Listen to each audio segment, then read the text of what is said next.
G20 summit के बाद से ही इन दिनों कनाडा के पीएम जस्टिन ट्रूडो की खूब चर्चा हो रही है। दरअसल G20 सम्मेलन के समापन के बाद कनाडा के प्रधानमंत्री जस्टिन ट्रूडो स्वदेश नहीं लौट पाए। उनके विमान में तकनीकी खराबी के चलते वो दिल्ली में ही फंस गए। बहरहाल कनाडा के पीएम जस्टिन ट्रूडो और उनका प्रतिनिधिमंडल मंगलवार दोपहर राजधानी दिल्ली से कनाडा के लिए रवाना हो चुका है। जानकारी है कि उनके विमान में जो तकनीकी खराबी थी उसे दूर कर दिया गया।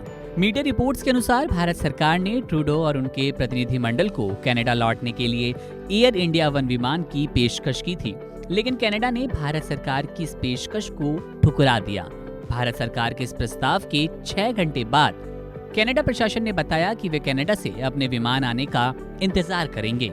ऐसी जानकारी है कि ट्रूडो के जिस विमान में खराबी आई थी उसे ठीक करने के लिए कनाडा से टेक्नीशियन भारत बुलाया गया था। अगर टेक्नीशियन विमान में हुई गड़बड़ी को ठीक नहीं कर पाता तो मजबूरन लंदन से आए विमान में बैठकर ही कनाडाई प्रतिनिधिमंडल को पीएम संग रवाना होना होता। मामले पर डिपार्टमेंट ऑफ नेशनल डिफेंस के मीडिया मामलों के प्रमुख डैनियल ले बॉथलियर का कहना है कि विमान में एक कंपोनेंट खराब हो गया था जिसे बदलने की जरूरत थी। यहाँ ये भी स्पष्ट कर दें कि G20 सम्मेलन में हिस्सा लेने के बाद ट्रूडो रविवार को स्वदेश रवाना होने वाले थे, लेकिन उड़ान भरने से पहले ही जांच के दौरान विमान में तकनीकी खराबी सामने आई। इसके बाद कनाडा की सुरक्षा एजेंसी ने विमान एयरबस CF-C001 को उड़ान भरने से रोक दिया था। ऐसी जानकारी है कि अब कनाडा से जो विमान आया था वो पुराना था। CC-150 पोलारिस विमान का इस्तेमाल आज से लगभग 30 साल पहले से किया जा रहा है। 1990 के दशक से इसे इस्तेमाल में लाया जा रहा था। इस विमान का इस्तेमाल प्रधानमंत्री, गवर्नर जनरल और अन्य हाई रैंक वाले अधिकारियों के सफर के लिए किया जाता था।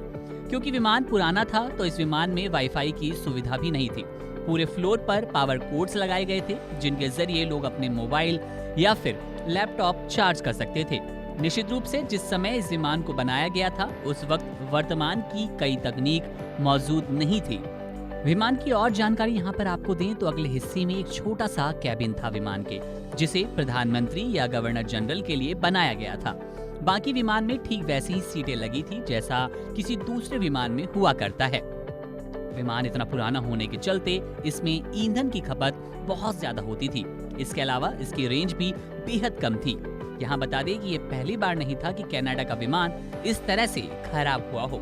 इससे पहले भी कई बार विमान में खराबी के कारण ट्रूडो और उनके प्रतिनिधिमंडल को इस तरह की फजीहत का सामना करना पड़ा है। बहरहाल सूत्रों के हवाले से नई खबर तो यही निकल कर आ रही है कि ट्रूडो को भारत ने विमान ऑफर किया था, लेकिन वो विमान लेने से मना कर चुके थे और कनाडा ने साफ तौर पर इनकार किया कि हम अपने देश अपने ही विमान से लौटेंगे, जिसके चलते प्रधानमंत्री ट्रूडो को यहाँ 3 दिन बिताने पड़े।